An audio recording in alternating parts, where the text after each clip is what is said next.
Hello, hello, and welcome back.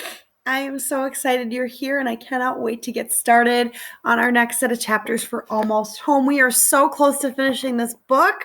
I think there might be one or two more videos after this, and then we will have finished another book. I'm so excited. When we last left, Sugar had been settling into her new foster home. She really, really likes her temporary foster parents. And her mother, Reba, recovered from the hospital and she was able to get out. Reba is living at the shelter right now and is in search of full-time work so that she can kind of get back on her feet so she can take Sugar back home where she belongs. And Sugar has taken up the job of dog walking and at one point had 4 dogs on her walk last week. Oh my goodness, things got crazy. So let's finish up with our next set of chapters, shall we? Chapter 31. My mother used to say painting a room a fine color is the number one cheapest thing a woman can do to be transformed. Lexy is standing by a sign. Color changes everything. The wall in front of her has different paint samples. Every color in the world is here. I'm looking for something else. Something exciting, she tells me. And this isn't easy because Mac thinks brown is exciting. Lexi picks up a sheet of yellow colors and holds it to the light. Those look pretty exciting to me, but Lexi shakes her head. I need bolder. Purple? I ask. She laughs. I'd love it, but Mac would kill me. She's holding different paint sheets up. She gets to orange and stops.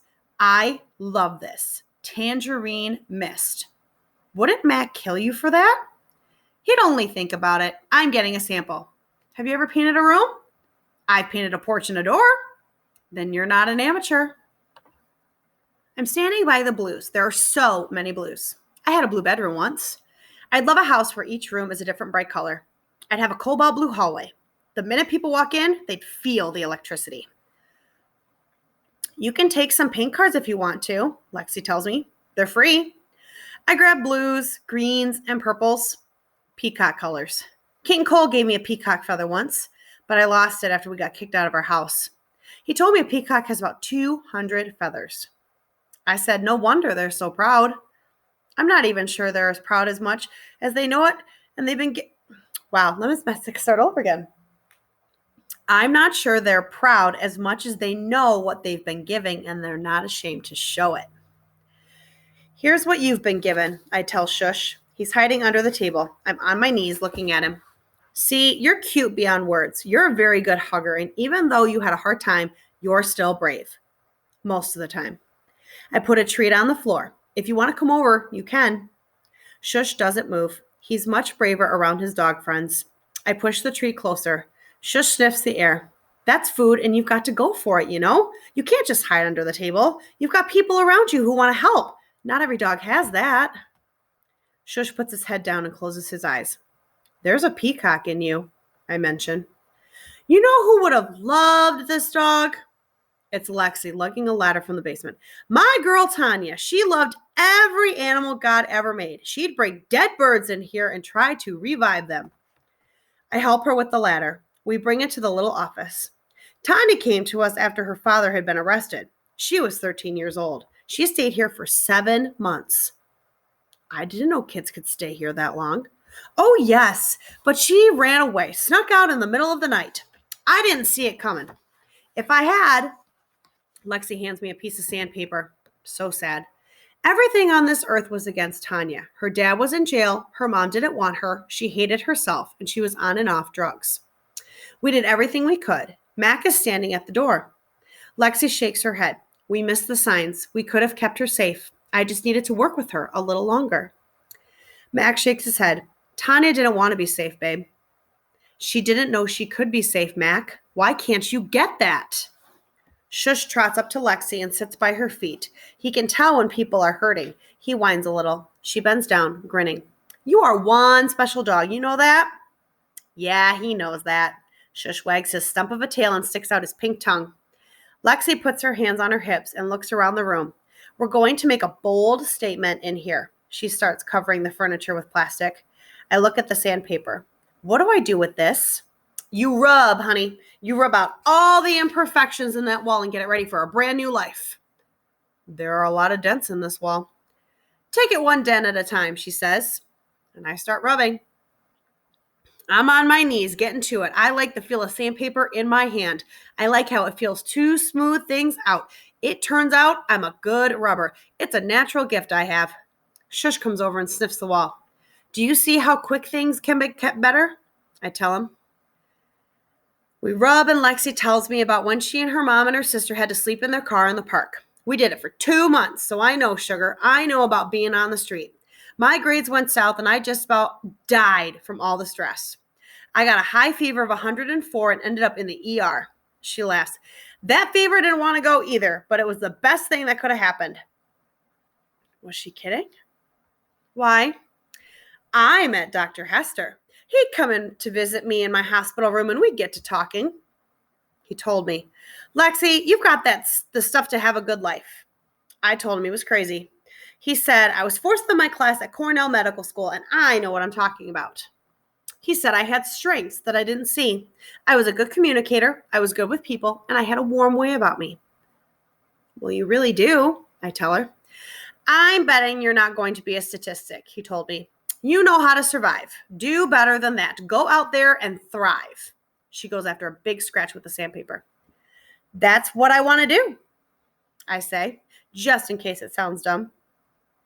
But I feel it so strong, I say it again. I want to do that too. I want to have a good life.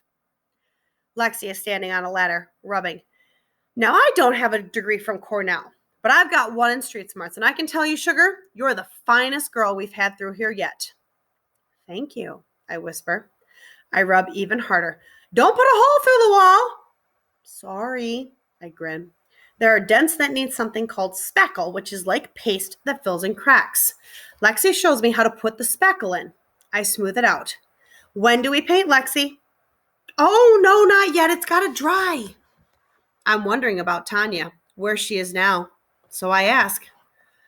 Well, Lexy tells me, she didn't make it. She overdosed. They found her in Pittsburgh 2 days before her 14th birthday. She heads out of the room. Man, I'm sorry, Lexy. I shouldn't have asked. Lexy turns back and looks at me fierce. You just stay off those drugs, you hear me? I've never... She points a finger at me. Her eyes fill with pain. I'm not saying you have, sugar, but they're out there, and they're looking for kids to destroy. Anybody comes at you with them, you act like you've just stuck a king cobra snake in their face. You got me? You run, girl. There's nothing cute about it, nothing cool about it. All the promises you'll feel good, it's all smoke and mirrors. You'll never feel worse than you do on drugs. You could end up like Tanya, stone cold dead. You've been pretty lucky in this world. Most of the kids we get through here have had a much tougher time. It's kind of sad. Chapter 32. Lexy and I put tape around the windows and the door, and we take off the electrical covers. I'm feeling grateful to be here. Grateful to not be in a deeper mess than I already am. Do we paint now? I ask. Not yet. We use a vacuum and get up all the dust. We wash the walls with a sponge. We wipe everything down with water. Shush is in the kitchen behind a gate, whining. He wants to help. There are things a dog can't do, I tell him. He slinks under the table, pouting. Lexy shows me how to put caulk between the gaps where the molding meets the walls. I smooth that in with the putty knife. We wait some more. I didn't know waiting was such a big part of painting. Now, Lexy says, we paint. She opens the paint can to the most beautiful orange color, that tangerine mist. I love painting walls. It's the best feeling. I'm covering the roller because I'm covering the old and bringing in the new. I'm good with the roller because I've got strong arms. Lexy paints the parts around the window and doors, and I roll and fill in with color. I feel like we're making a tangerine grove right here. I feel like the sun is shining right on this room. I feel happier than I felt in I don't know when. And when it's over, I lie down on the floor and look at the glowing orange walls with the white trim and start laughing. I want to paint my whole life over with tangerine, I tell her. Lexy looks around the room grinning and says, Mac is going to kill me. Why is that? Mac's standing at the door with the band. He gulps. It's bright. I nod. It's really Orange, Bodhi says. Tangerine mist, Lexy says. You said I could pick any color. Margot nods. She likes it. The men cough and walk away. He'll get used to it, Lexy whispers to me. I'm used to it now. It's the same room, but entirely new. I'm going to be a girl like that. Entirely new. I hear the band tuning up. Lexy shakes her head. You know, we almost stopped playing together. Why? Well, some people wanted to try and make it big, and others wanted to take it easy, play the gigs that came along. Well, what did you want? She laughs. We work hard enough at the landscaping business. I want it easy. A few hours later, there's something in this orange room I've not seen before. A dollhouse. I kneel down to look at it. It's 2 stories tall with furniture in every room. There's even a little bathroom with a sink and a tub. No toilet, though. I guess dolls don't have to go potty much. Mac made it for me, Lexi explains. Our 30th anniversary is coming up in August. I always wanted one of these. I move closer to it. On the first floor, there's a toy dog lying in front of the fireplace. On the top floor, a toy cat sits on a bed. The sign over the front door says, Home, Sweet Home. It's just a big thing to play with. I know that. Lots of homes aren't close to sweet. I know that too. But this little house seems so good and safe. There's a father doll on the porch. The mother is in the living room. There are kid dolls of different skin colors in the bedrooms. You can touch it, sugar. I take one of the kid dolls and bring her down the steps. I wonder when Papa will be home. I'm not sure where that came from. Probably a book. I never called my father anything but Mr. Leland. I bring the girl down into the kitchen. I'm going to surprise Mom and Papa, make them chocolate chip pancakes. This is no big deal for me. I'm an ace at this. I move the girl doll into the kitchen and bring the father doll to say something nice to her. I bite my lip. I can't think of what he'd say. Well, aren't you a sight for sore eyes? Mr. Leland usually said that to me. I never quite knew if it was a compliment or not. I would have come by sooner, but I got caught up with business. Mr. Leland used to say that too. Business for him was gambling. I sit back on my heels and cross my arms tight. I'm too old to be playing dollhouse. Lexy is licking stamps and putting them on postcards. My life didn't get good until I met Mac. He put in so much work on that dollhouse. Look, it even has little pictures on the walls. I peer into the rooms. You can come in here anytime you want, sugar. I touch the little porch rail, remembering Reba sitting in her white chair on the old porch drinking iced tea, remembering those last scary months when she was talking on her pink phone, clutching the little silver bell necklace. I hug my knees and look at this house and want to become a miniature me and crawl inside. I look at Lexy, who has so much peace, it doesn't seem like she ever has had trouble in life. I don't know why I want to know this, but I do. I write poems sometimes. You do? Maybe I could show you one. I would like that. I know the one to start with. I race up the stairs, past the photos on the wall, past the torn wallpaper. I get my writing folder and find the poem I write in Mr. B's class about bad persuasion. I head back down and hand it to her. There are people in our lives we cannot trust. One of those people in my life is my father. She reads it a few times, nodding. Then she hugs me strong. It's one of those times when you don't need words, but I know she's got some broken places like me. I hang on to her with everything that I've got. Chapter 33. Will you be deciding any time this week? The lady behind the counter at Sweet Spots asked me this.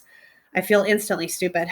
There are cashew caramel delights, hand-dipped chocolate graham crackers, white chocolate logs, peanut butter milk chocolate crunch bars, coconut cream balls, fruit and nut squares, chocolate mint cups, and that's just the front row. I haven't had choices like this in I don't know how long. Take your time, Lexy whispers to me. A man waits behind us. Go ahead, sir, I tell him. All this time I was homeless. I'd look in windows, wanting to be one of the people inside. Now I am inside, and I can't decide. How's it going for you, Mildred? Lexy asked the lady behind the counter. Mildred groaned. Her son is out of work, and he moved back home with her, and her feet are killing her, and her landlord isn't fixing the drip in her kitchen ceiling, and her neighbor plays music too loud all night long, and her daughter-in-law has an attitude. This sour lady doesn't know much about sweetness. When it's my turn again, I smile like Reba taught me to do, from the heart. I'll have the dark chocolate caramel chew with macadamia nuts, ma'am. Thank you. Mildred sniffs, puts my candy on a napkin, and hands it to me. I'm real sorry about your feet and everything else, I tell her. She looks down. I bet most people don't say that to her. Lexy gets a mega-sized chocolate-covered strawberry. We sat down at a table by the window. I take a bite of my candy. It's so good, I nearly stand up and shout. I've got to come back and get one of these for Reba. The sun is beaming through the windows. Lexy's wearing a bright shirt worthy of a peacock. A lady with a laptop computer is working in the corner. Two mothers with babies and strollers are laughing at the next table over. So I start laughing too. What did I miss? Lexy asks. How do I tell her? It's just so normal. Lexy looks around. Well, I guess it is. I lean closer and whisper, what I mean is, it's normal because I'm sitting inside. I tell her about the bakery back in Missouri where they'd give away what they didn't sell at the end of each day to the street people. But you couldn't come inside to eat. You ate it by the trash compactor. They make their own candy bars, Lexy tells me. I take a small bite. I want to make this last. I didn't know candy bars came like this. This is one of my best days in a long time, I tell her. She smiles like she's got the warmth of the sun glowing inside her. I'm glad, sugar. Here's hoping those days, best days, start piling up for you. I need to bring Reba here. She needs a best day bad.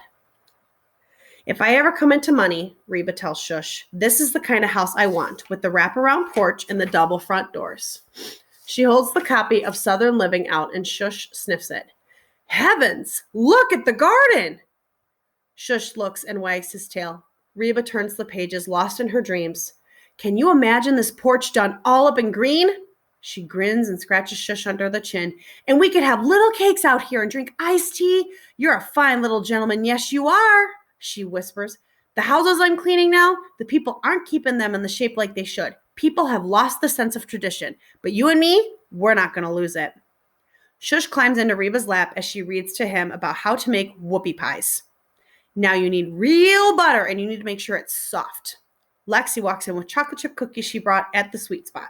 Reba takes one, bites in, and nods. How long do you think the state will let sugar stay here?